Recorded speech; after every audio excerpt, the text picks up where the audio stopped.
kan contre Jekko solidaire waaye dem nañu benn instant on a xamaguñu ku nekk Médina ak ku nekk Jekko solidaire yëpp jaxasoo na ba nga xamante ne dañu mujjee def match boo xamante ni match la entre Médinois waaw donc instant bi nekkatul Médina avec kanam ak Jekko solidaire parce que jàpp fàtte woon nañu sax Jekko ci Médina la bokk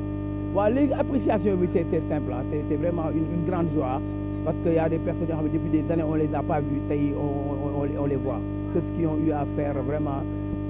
la fierté de Jekko des ASC de Médina quoi donc vraiment ay ñoom Habib Ndiaye ay ñoom comment dire Habib Ndiaye ñoom Pape Meng donc ñëpp vraiment c'est kontaan nañu peut-être di remercier rek vraiment ñi nekk ci organisation bi ñoom madame Malick en commençant par le maire Bamba Fall waaw les membres tous les membres qui ont contribué de part des espèces xam nga vraiment kontaan ci ñëpp rek voilà vraiment amul dara lu ñuy wax vraiment c'est la symbiose daal c'est la symbiose vraiment Médina li ma doon wax sànq Médina c'est accaparé de ce qui lui appartient donc li nga xamante ni ñoom ñoo ko la ñu moom la ñu jël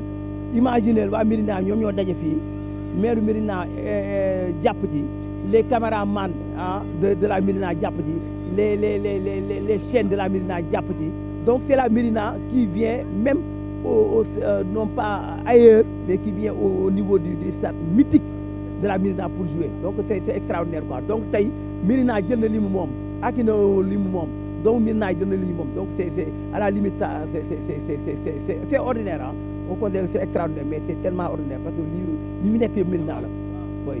Waaw, c'est une initiative vraiment très noble qui regroupe tous les enfants de la Médina et la Médina a besoin de ça. La Médina a besoin que ses enfants se retrouvent pour communier, pour sympathiser et pour s'enquérir de la situation globale de la Médina. Donc loolu mooy waral jotaay tey bi ni donc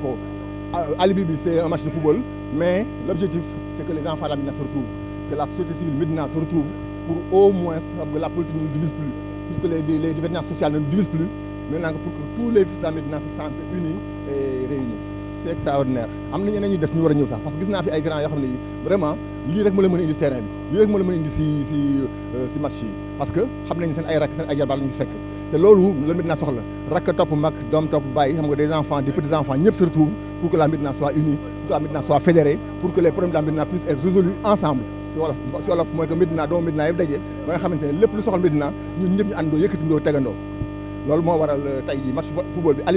alibi la mais objectif bi mooy que lépp lu xew Médina ñu yëgandoo ko lépp lu xew Médina ñu saafarandoo. mais man jàngat bu mag laa ci parce que fii ñu nekk nii tey le maire a été bien inspiré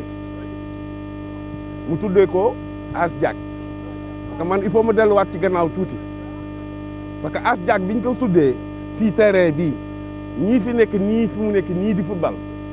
Je me rappelle de la génération de 52, 53, 50. Parce que bi ñuy football fii tournoi kii foyer 1 foyer 2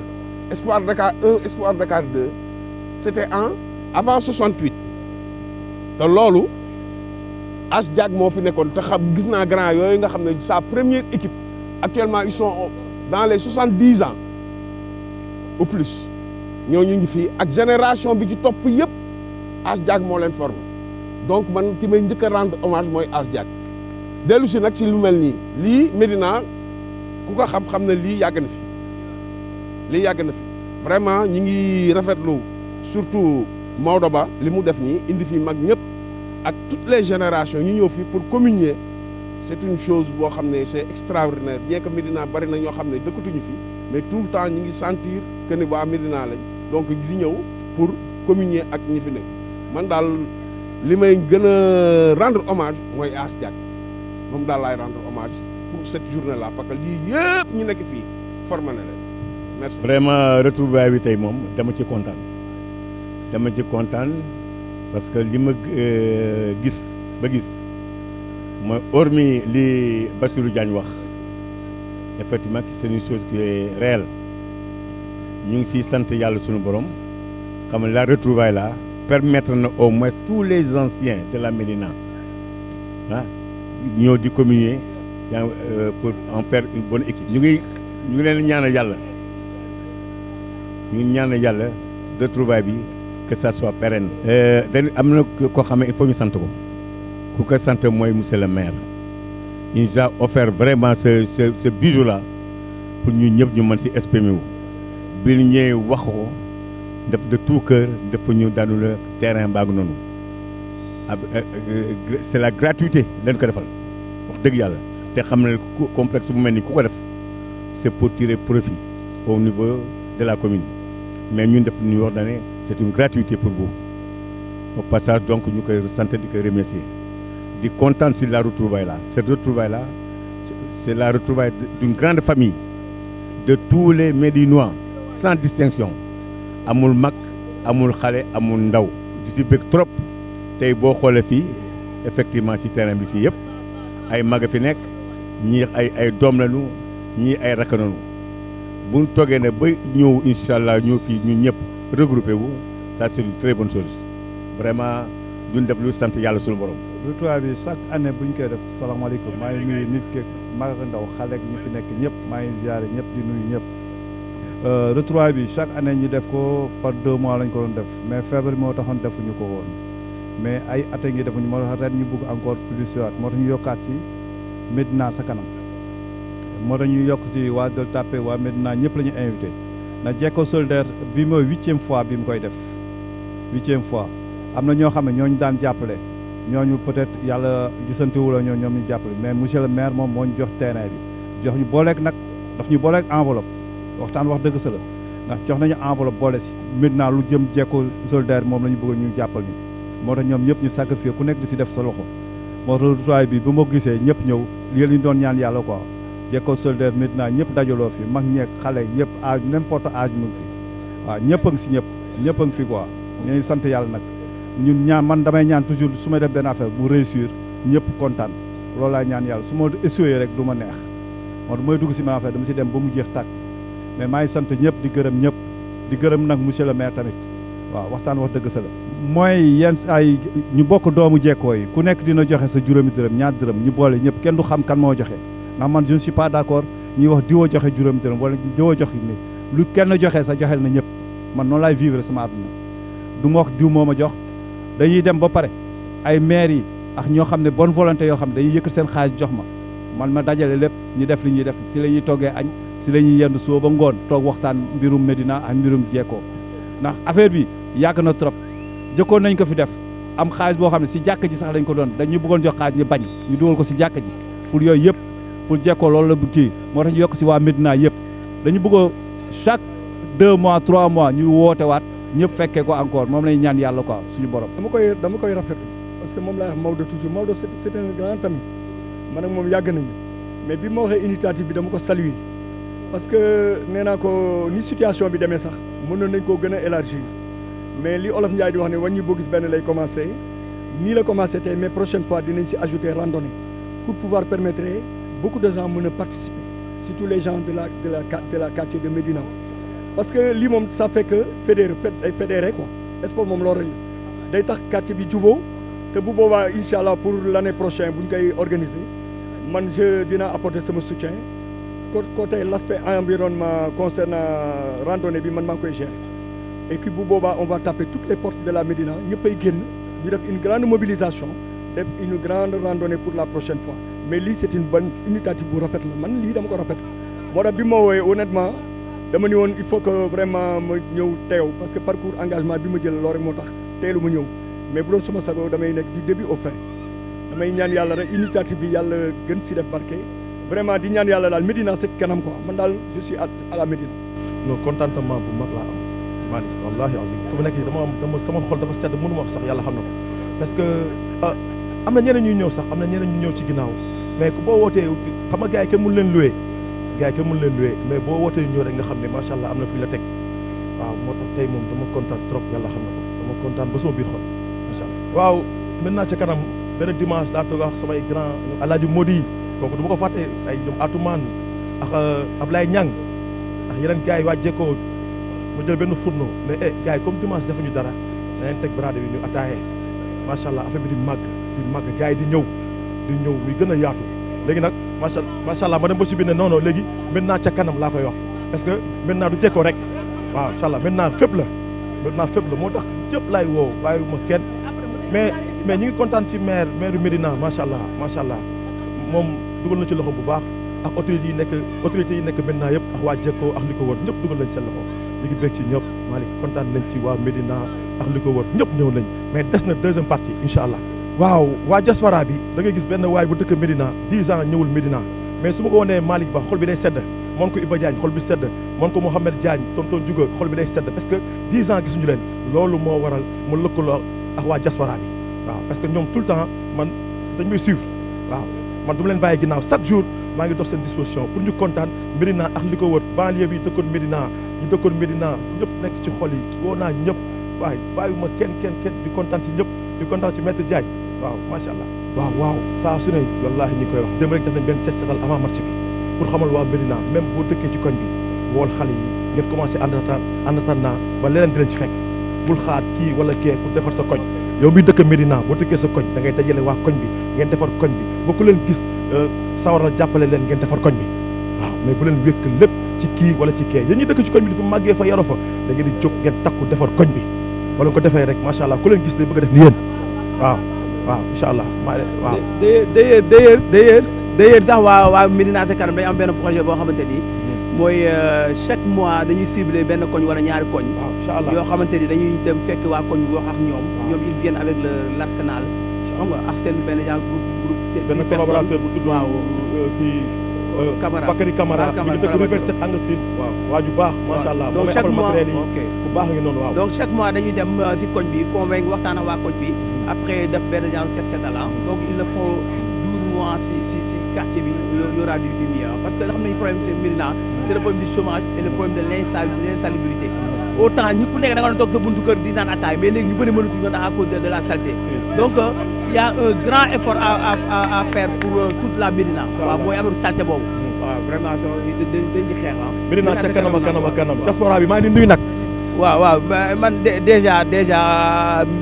je suis l'avocat naturel de la Médina comme ils le disent waaw donc je ne perçois pas d'honoraires par rapport à tous les problèmes de la Médina je le fais naturellement une façon de rendre hommage à la Médina parce que fi laa juddoo fi laa màggee fi laa yaroo donc ça me fait mal que des gens viennent au tribunal di ma fayee honoraire donc man jàpp naa ne sama jaan wàcc na quoi léegi nag lépp lu ñuy def lu baax damay ñëw dugal sama loxo dugal sama poche waaw comme lii j'ai vu que Maodo day soog a door mais il faut une promotion donc j'ai proposé à Jekko Solidaire pour que ñu nekk suñu invité pour que au moins mu mën a rouler sa publicité quoi donc quand je l'ai dit tout le monde était d'accord en commençant par le délégué le président donc tey on a tendu la main à Maodo on le regrette pas parce que vraiment ñi mu ñëw nii déjà il y a Jean Noguera qui est une icône une légende de Jekko xam naa on aura l'occasion de la présenter moo ngi solu ne le donc vraiment ay Mbacké qui connaît pas Mbacké il est là moom tamit ñëw na xam nga waaw donc c'est extraordinaire ce on a réussi l'impossible ay Jean Noguera la légende de Jekko Mbacké qui est le Mbacké de tout Dakar moi je dis pas parcours Dakar Mbacké le toujours jeune machallah donc qui nous a promis même beneen yoon dina indi ay mbootaayam pour que ñu xam ni Médina am na lu fa newoon ba léegi moo fi man Médina fu muy njëkk a commencé ginnaaw bu ñu sante yàlla julli ci Seydina Mouhamed di wax alhamdulilahi rabbil alamina ci initiative bi nga xam ne waa Médina jël nañ ko suñu rakk nag am ci taxawaay bu rafet bu sell bu jekk ñun ñu nekk ay magam Médina nag dafa am base parce que ñun bi ñuy juddu fekk nañ fi suñuy maam am nu ñu jàppee woon Médina suñu papa yu juruñu ñu ànd ak moom temps bu yàgg moom ñu am nu ñu jàppee Médina suñu grand frère yi taxaw Médina yàqoowul ci seen loxo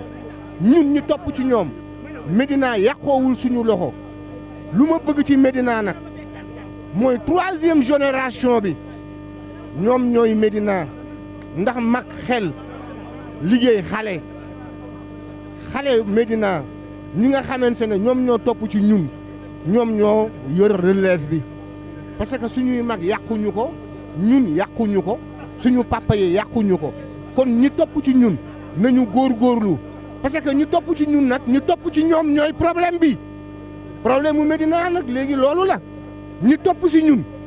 ñi topp si ñoom ñooy problème bi parce que ñoom seeni rakk ñoo am ay problème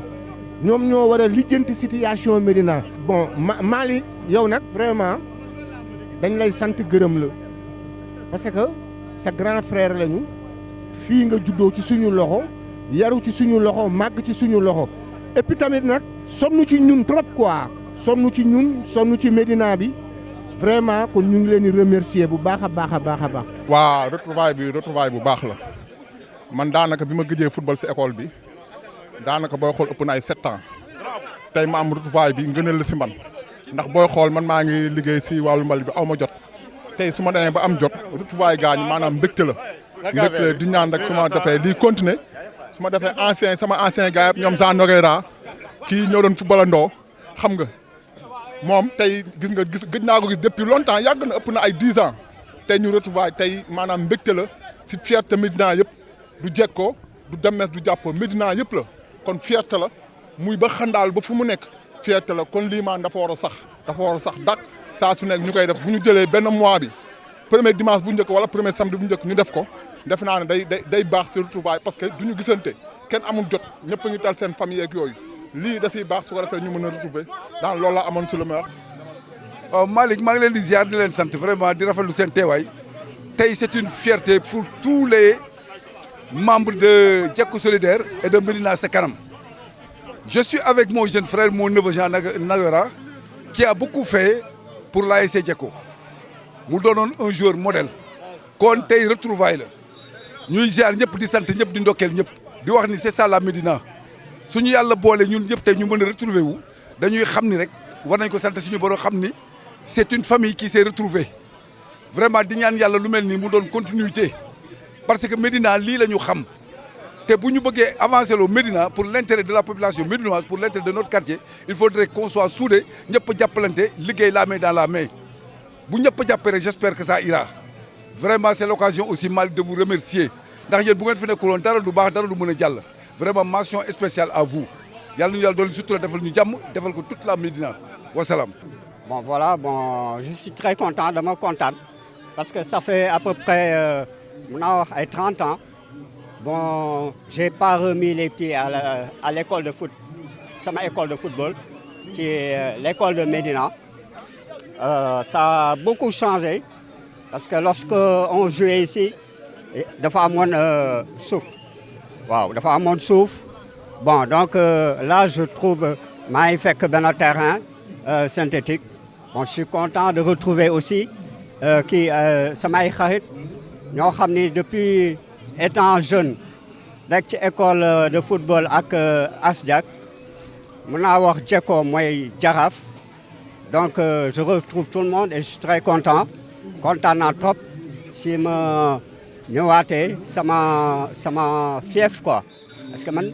fii laa juddoo 33 fii laa màggee ci terrain bi voilà. Donc je suis très heureux de venir aujourd'hui. J'ai tout laissé pour venir. Le meilleur 10 de tous les temps. Waaw bon man maa ngi toujours fii au Sénégal bon voyagé woon naa en Europe en 2013 mais 3 ans laa fa def après ñëwaat parce que man Sénégal laa xam xawma Europe te Sénégal aussi ñoo ma xam les Sénégalais tubaab bi xamuñu ma. Bon, donc, j'ai pas pu m'adapter. Moo tax ma dellusiwaat en 2015. Voilà, donc, man Sénégal laa xam, Jekko laa xam, Médina laa xam. maa ngi dëkk Sicap Baobab nag. Fii le meilleur 10 de l'ASC Jekko. C'est ça, waaw. Moom la ñuy wax. De tout le temps. Moom la ñuy wax. Ouais. Waaw, et je suis content. Ouais. Waaw, et je connais mes capacités. Ouais. Voilà, en tant que numéro 10. Malick maa lay ziar kii nekk sama wet nag mooy wax Kelenkan moom moo njëkk a joué Jekko dëkk Médina dëkk jàppoo kon nag fii nag waa Médina fi teye ay sa yëpp fi teye muy jàppoo déggoo ñëpp waa Médina yëpp kon donc Médina benn bopp la ke mu ko xaar ñaar ñu daal li leen xam Médina amul lu ñaaw amul dara am na noo nekk benn xàccandoo dóorandoo lii mooy Médina fépp koy fii rek waa Jekko képp koo xam ne mi ngi fi rek si benn ASC la jógee si yeneen gox waa kuy salaa nag ñëpp ñu ngi fi bàyyiwuñu kenn ñëpp a ngi fi waa Médina yëpp waa Médina ak ñoo fi dajee waaw dina leen bëgg nag kii première édition la comme ça dernière édition bi ñëpp a ñëw woo nañ ñëpp waa Médina yëpp nañu ñëw dese si terrain bi wasalaam. waaw mais xam nga maa ngi nuyu waa Médina yëpp di nuyu waa Jekko di leen remercier encore ci vraiment seen disponibilité yéen tamit mais xam nga lii c'est toujours un plaisir maanaam boo juddoo ci pénc yaroo ci koñu cosaan maanaam lii rek mooy sa mbégte mag ñeeg ndaw ñi xale yi ñëpp àndandoo di saafunte maanaam génn ci beneen cadre liggéey beeg yooyu ñu teg ko tuuti décompressé ñëw foo reewandoo añandoo et puis mën a am tuuti temps pour waxtaan suñu biir parce que woote réunion yu officielle yeeg yooyu mën na nekk ay contraintes mais bi stratégie bu baax la ci rebooru terrain bi wala dans les coins yaa ngi gis nit ñi toog ñaari nit ñetti nit di waxtaan pendant que ñeneen ñu ngi jouer donc yooyu dafa am solo donc vraiment ñi ngi ñaan sax yàlla que ñu mën ko def tous les 3 mois incha allah. bu dëgg dee dëgg bi ñuy wax naan parce que nit ñi ñu ngi fi nit ñi créé wuñ leen donc ay moyens la ñu soxla donc tey jii nii au passage ñu ngi gërëm monsieur le maire Bamba Fall moom mi mettre à la disposition de Jekko Solidaire le terrain pour ñu mën a def fête bi donc li ci des yëpp ay moyens la te ñun je crois que ni loolu rek la ñu amal suñuy grand yi. maanaam liggéey ñàkk am ay moyens ñëw investir ko def ko ci ñoom pour ñoom ñu mën a épanouir parce que lii rek la ñu am xam nga ñun ñu ngi encadré suñuy doom ñu ngi encadré élèves yi ñeneen ñi ngi encadré footballeurs yi donc tey jii nii baax na tamit grand yi ñu dajale leen dans une ambiance de fête voilà maa ngi ciy kontaan bu baax macha allah. mais loolu mooy surprise bu bés bi tey parce que vraiment ñu bari dañ doon dégg Jean Noguera wala ñu bëri dañ doon rêver sax footballandoo ak moom même bu dee fola ñu ànd ak moom ci terrain muy paas ñu koy paasaat donc ça c'est émouvant wax dëgg yàlla tey jii nii booy yëpp kontaan nañu parce que le retour de Jean Noguera Pedro en fait dama fi gis ñaari génération parce que diggante le 9 de Mbëti Pom grand Lamine je crois ak Ablaye Niang derby bu métti la woon tey jii ñu dajawaat ci terrain bi nii ci fo vraiment yooyu dafa neex macha allah. mais ñu ngi remercier ñëpp di leen wax ne kontaan nañu ñu ngi sant ñëpp ñi fubal ñi fubalul ñi ñëw fekkee fête bi ak ñi bëggoon ñëw te ñëwuñu donc ñooñu ñëpp ñu ngi leen di remercier di ñaanal ñëpp jàmm di wax ni Médina suñu yëf la nañ leen ko gérer que la Médina d'abord. voilà balaa ñuy jéem a lijjanti leneen nañu lijjanti Médina ba pare après nag leneen lu ñëw rek nekk bénéfice maa leen di remercier Dak Médina. xam nga Malick man problème bi ma am mooy su ma tàngee damay soppaliku te comme match bi ay paa la ma ne naa bàyyi mu sedd quoi mais mën naa am balaa ñuy jeexal nii ma am benn 2 minutes incha allah maa ngi woo Lamine Koli aussi Lamine maa ngi nuyu Abdourahmane mon petit frère booy bu am jom la di liggéey lu rafet a rafet ci biir Médina. waaw vraiment booy bu am jom la nekk dans l'éducation moom tamit ñu ngi koy ñaanal ñëw na ci fête bi macha allah te démb def na journée bu am solo ci def Douta Seck maison de la culture merci beaucoup Dak Médina merci beaucoup Médina. paa bi sunu papa la sunu grand frère la sunu nijaay la sunu lépp la yàgg ñoo dimbali nag si Jekko njëkk ñoo jox coupe bu ma fekkee waaw coupe bu Jekko bu ma fekkee mbégte boobu. ba pare ñu tribuloon nag policiers yi yàgg ñoo jàpp mu yàgg ñoo dimbali yàgg ñoo boole nag policiers yi tamit. mais yàlla na ko def yàlla defal jàmm xam nga yàlla bàyyi ko suñu kanam parce que man sama papa la moom ak suma grand frère loon Pedro Diagne xam nga moom ak Ndiouga Ñaax yeneen paa yi waaw ñoom Ala Diagne ñoom ñëpp waaw Ala Diène waaw mais taxawaay boobu xëj na ñoom taxawoon na suma grand frère man taxawaay boobu lañ ma jàppee comprendre taxawaay boobu lañ ma jàppee man nag sant naa leen gërëm naa leen te en plus tamit si ñu wax tuuti si li am nii waaw kontaan nañ parce que lii neex na si xol comprendre ñu ñëw tombeex suñu yaay pap suñu yaay ndijaay suñu yaay grand frère lii dafa neex quoi kenn xàmmeetul doom wala ndijaay wala rakk neex na trop si xol alhamdulilah. waaw mais li ma si mën a wax lu tuuti la te bariwul bi sama jarbaat bi doon wax léegi Pape Diagne il a cité des noms ñooñu sama ay grand frère la ñu woon ki taxaw nii mooy président Mbaye Camara président ASC Jekko la moom moo leen représenté ñi mu fi tuddee ñëpp même génération la ñu ak ñi mooy ñoom Ndiouga Niang ñoom Pedro ñoom Ala Diagne Aliou Ndiaye ñoom Aladji Diène ñoom Omar Diagne et tout ça ñoom nag ñu yàgg ñu tette ñun tam bi ñu jëlee relève bi ñu gérer suñu jarbaat yi ak suñu doom yi ñoom itam ñu déggal ñu pour wax leen rek Jekko solidaire c'est la famille Médina si boppam c'est la famille kon tey bu ñu ñëwee retrouver wu autour de l'essentiel dañ koy sant suñu borom yi di ko sant suñu mag yi nga xam ne ñoo ñu tette pendant plusieurs années di wax ni c'est ça la Médina ñun nag dañuy ñaan yàlla rek Médina am une réussite totale ñu jëm sa kanam quelle que soit la différence d'âge tout âge confondu suñu borom bi taxawuñu parce que def naa bu solidarité amee comme ni ñu ko rebaptisé woon wax ko Jekko solidaire Médina ñëpp ànd si la main dans la main xam naa ni Médina dina mën a avancer si yu bëri te su loolu weesoo tam am nañu ay leaders yoo xam ne ñu ngi fi ñu ñaanal leen ndax yàgg nañu taxawu pendant plusieurs années ku si mel ni Cheikh Ahmed Tidiane Ba Bamba Fall ñooñu ñëpp yàgg nañu taxawu ci situation yu mel nii ñu gis seen loxo kon nag vraiment dañuy ñaanal ñëpp di ñaan lii yàlla bu mu nekk suñu mujjanteelu daje yàlla nañ koy def pendant plusieurs années suñu mag yi di ñu tette ñuy tette suñu rakk yi ak suñu neveu yi vraiment di remercier aussi la presse parce que ñoom Malick ñi ak ma nièce mi toog vraiment ñoom itam Malick Ba ñoom ñëpp vraiment dañu rafetlu seen taxawaay si Médina parce que depuis ñu existé nekk fi ak yeneen presse bi vraiment Médina mi ngi leen di sentir kon yàlla na leen yàlla sutural defal leen jàmm biir jàmm biti defal ko toutes nos familles vraiment li ñuy mbébét si Médina yëpp yàlla nañ ko suñu borom bi jox. waaw mais man lu mu si waxaan du bari parce que Abou résumé na fekke na bon il a été présent passé bi fekke na ko présent bi mu ngi nii ñu taxaw donc Abou lu mu wax yëpp man aw ma lu mu si kii wóorul rek sant gars yi gërëm leen parce que lii ñu am nii c'est difficile bon moi j'étais président de l'ASC Jekko en 1987 87 à présent je crois que ça fait quelques années.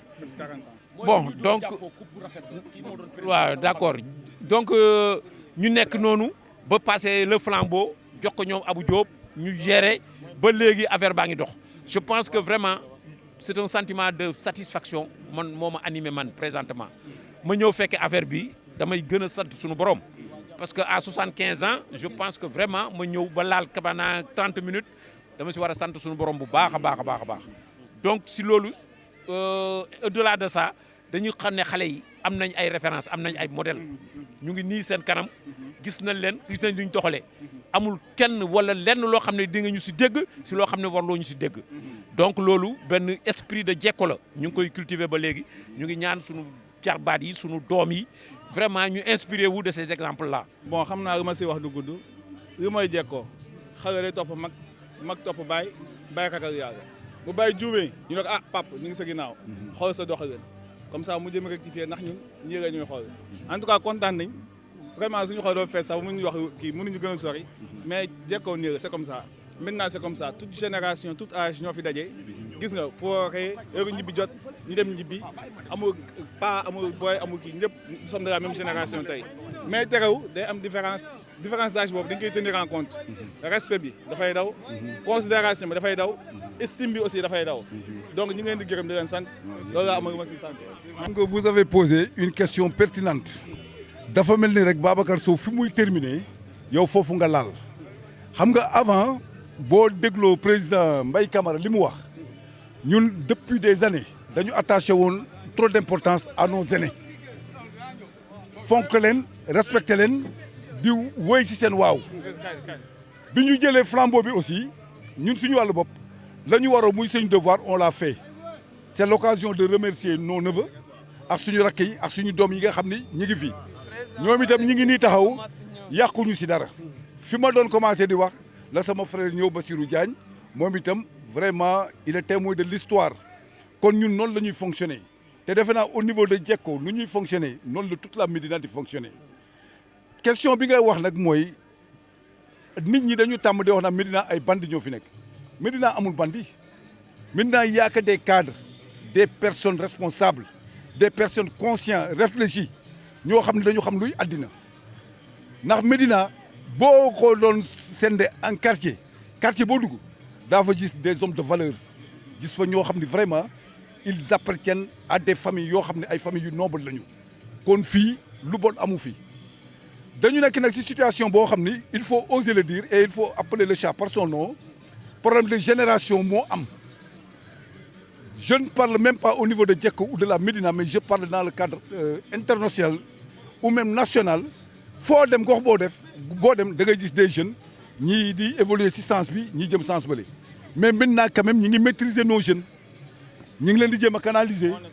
ñu ngi leen di jéem a gérer loolu moo wane tey li nga xam ne dañ ko organiser Jekko solidaire organiser ko ak Médina sa kanam ñëpp a toog fii boo ñëwee tey daa xam ni c'est une famille qui est réunie ici moo lay wan ni fii comme ils l'ont dit tout âge confondu nga xam ni li ñuy wax moo am xale da ngay respecter mag jox cër waajur loolu la ñu xam loolu la ñu yàgg vivre ndax ku ñëw fii daa gis ni fii âge boo xool rek am na fi kon nag ça veut dire que le courant passe bien et tout marche dans de très bonnes conditions c'est l'occasion encore de vous remercier dak Médina Malick Ba yaa sama ñees bi vraiment seen liggéey rafet na ak suma frère yi vraiment mention spéciale. waaw bas yi. balaa ngaa wax sax Cheikh Ahmed Tidiane Ba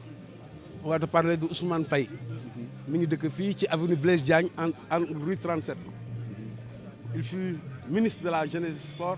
il fut secrétaire de monsieur Abdou Diouf au niveau de la francophonie et tant d'autres mais gis nga lu mel ni rencontre bi tey man du lu bees si man du lu bees samay bët parce que fekke naa samay pap moi j'ai 63 ans fu mu nekk nii man fekke naa samay ñoom papa ñu ñëw fii di football seetaan naa ko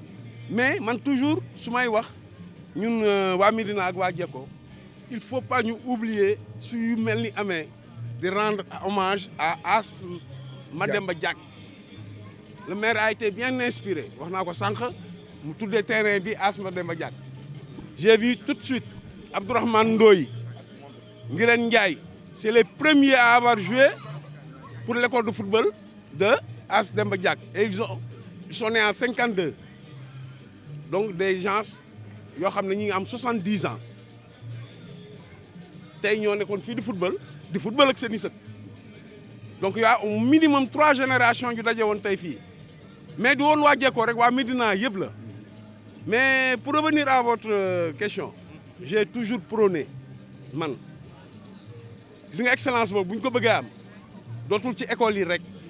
mais y a les écoles de formation nañ jël xale yi dugal ci école de formation yi au lycée de la Fosse boo fa demee y a 60 et quelques métiers yu ñu ko fay jàngale en dehors du lycée y a un centre de formation professionnelle mais nos politiques là li leen gën a yitteel mooy seen électorat alors que pour jàngal métier xale yi il faut un partenariat avec ces écoles de formation là mais ñu génn fi ay façon métier bu nekk donc man su may lancer appel aux autorités de la Médina li ma leen di wax nañu bàyyi xel ci formation professionnelle u xale yi c'est très important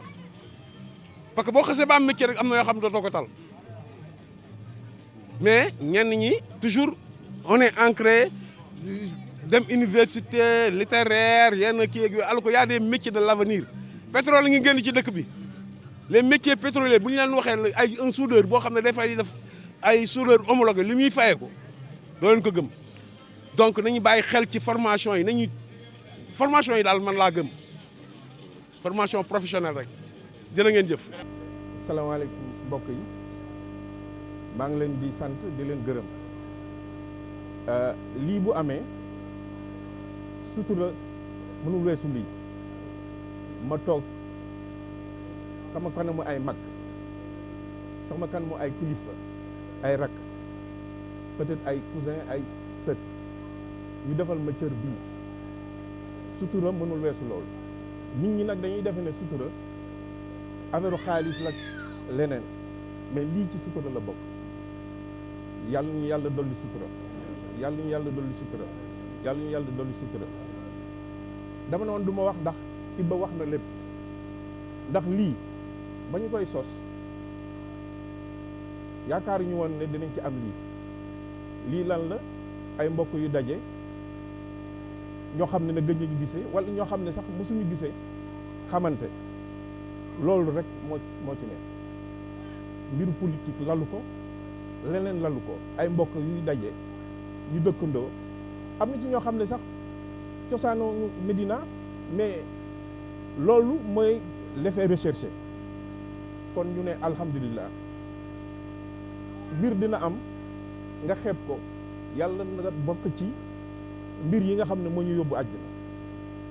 ndax di nga def leen na xeeb ko yaakaar ne du dara fekk lu rëy la may dolli di leen sant man nag bëgguma di guddal parce que boo guddalee rek di nga wax leneen loo xam ne day kii l'essentiel daal a été dit par Iba li ma ci wax defe naa ne mënul weesu loolu encore une fois jërëjëf ci ni ngeen ma teralee jox ma kàddu gi te gënuma fi xaw ma nu ma ko mën a waxee ay mag ngi fi samay mag yoo xam ne bu ñu ma xoolee ci bët parce que loolu tamit li tax parce que war nañu toll foo xam ne parce que suñu dëkk dafa am foo xam ne dañ fa toll te war nañu comme ñun samay mag bu ñu ma xoolee ci bët wala ay rakk sax parce que dinañ nekk ci ay situation rakk xool la ci bët wala taxaw rek da ngay xam luñ la waxul yàlla nag defal nañu sutura boobu yàlla na sutura ci yaatu yàlla defal jàmm defal ñu barke jërëjëf wasalaam. waaw salaamaaleykum man dama jàpp ni on est en train de gérer un héritage boo xamee ni suñuy devanciers yi nga xam ne ñoo nekk Médina ñoo ñu ko bàyyeel parce que Médina benn lieu la boo xam ne qu'il faut garder en mémoire quoi. Médina dafa nekk benn lieu boo xam ne d'expérimentation Médina dafa nekk benn lieu boo xam ne d'invention de solidarité identitaire lii ñu def nii bu njëkk ba am na ay association yu ay mag yu fi nekkoon boo xam ne dañ daan football ci mbedd dañ daan dem ci terrain du football mais jamais le droit d'aînesse n'a été transgressé mag xaleel da koy jox cër mag xam ni place am dafa war a doon référence tey jii li ñu dajale fii tey loolu lu wundu ne ni à travers Jekko Solidaire à travers Médina ca kanam jàpp naa ni won nañu waat yoon waa Médina naka la ñu war a mel ci booloo ci daje ci yërëmante ci dimbalante ci yaatuwante tey jii dafa am particularité boo xam ne daf ci am ndax suñu nee Médina ca kanam mu yaatu ba lëmbale waa Médina yëpp waaye dañu ne Jekko Solidaire boobu nag tey jii moom moo dagale ay joueurs yoo xamee ni dañ doon défendre le quartier ay joueurs yoo xamee ni seen ndaw seen doole la ñu jël jox quartier bi ànd ci ak ñan donc su ñu nee des anciens joueurs il y a eu des anciens dirigeants su ñu nee des anciens dirigeants il y a eu aussi des anciens supporters donc loolu mu nekk loo xamee ni à travers toute la Médina war na def tache d'huile le mouvement navétane dafa am lu mu doon produire mais léegi en miniature fii lii ñu def nii wan na ni waa Damel si ñu ngi fi waa Ndiathiar ñu ngi fi waa Sanc ba ñu ngi fi donc la Médina à travers cette rencontre nekk na rencontre boo xamee ni bu si am solo la moo tax daal ñu jàpp ni ñi jiite mbir yii muy ci Jekko Solidaire maître Diagne si Médina ca kanam l'infatigable Maodo un gosse à remercier parce que ce n'est pas facile nga dagale ay mag dagale ay say moroom yéwén rek moo dagale ndax chaque dimanche nga jël teg loo xamee ni ataaya gi te pourtant ku nekk am na ataaya sa kër waaye ku nekk da ngay bàyyi sa kër ñëw taxaw loolu parce que jotaay boobu dafa coloré ba nga xamee ni ku si nekk war nga mën a am ñun ñii ñëpp nag Maodo jàngalati nañu naka la ñu war a taxawee naka la ñu taxawee suñu diggante suñuy bopp naka la ñu war a taxante suñu diggante suñu ay morom naka la ñu war a tamit wanewu à travers la Médina donc à travers ce geste donc c'est un geste de haute portée significatif boo xamee ni et l'histoire retiendra que ici lañ ko defee à Jekko merci beaucoup auzu billahi mina sheytaani rajim bismillahi rahmaani rahim maa ngi leen di ziar yéen ñëpp di leen baalu àq di leen nuyu yéen ñëpp seen tur ak seen sant parce que ñi fi nekk ay kilifa lañ samay grand frère fi nekk sama ay frères yoo xam ne ñoo ma ëpp xam-xam dàq ma wax nañ lépp man damay wax tuuti rek loo xam ne bëriwul loo xam ne comme ko jox nañ ma parole pour ma wax naa wax mais maa ngi remercier Malick Ba mii tamit taxaw wuñu si lépp waa Dak Médina nga xam ne doomu jekkoo la bokk jekkoo mu doon nit ku baax koo xam ne war nañ ko mën a link ku nekk koo xam ne war na mën a jàppale Malick Ba mii dañ ko war a remercier Dak Médina ñu xool ñëpp niñ ko mën a jàppale kilifa yi ñu am pour mu avancer Dak Médina gën a avancer sa kanam parce que Malick Ba mérito na ko te doomu jekkoo la te ëllëg lu mu si am jekkoo la koy indiwaat kon c'est jekkoo ki gañ Malick Ba mii ku jar a jàppale la Dak Médina ku jar a jàppale la voilà loolu laa amoon lu ma siy wax mais nag après la deuxième fois mooy maa ngi ziar grand yi ñoom ñëpp di leen remercier si parole bi ñu ma jox di gërëm Iba Diagne Met Diagne sama frère Pape Alioune Diagne président ASC ñoom Ndiouga Niang président bàyyiwuma kenn daal waaw lépp rafet na macha allah waa jekkoo solidaire sa kanam Médina sa kanam waa Maodo Ba waaw maa ngi koy remercier waaw sama rakk bu bien la bu baax boo xam ne tey coow li moom la wax dëgg fa yàlla neexut a dégg si nopp mais coow li Maodo booy bu disponible bu baax du yor dërëm si poosam mais day lebi boutique bi Pape Alaaji jënd attaaye naana war nga suukar da koy leb des fois mu leb gaz gérer gars yi naan kontaan ñibbi du ñu xam fu bagage yi jógee booy bu jar a ñaanal yàlla la parce que li muy def bu dul dara sax jaamu yàlla la mu ngi def lu gën a garaaw julli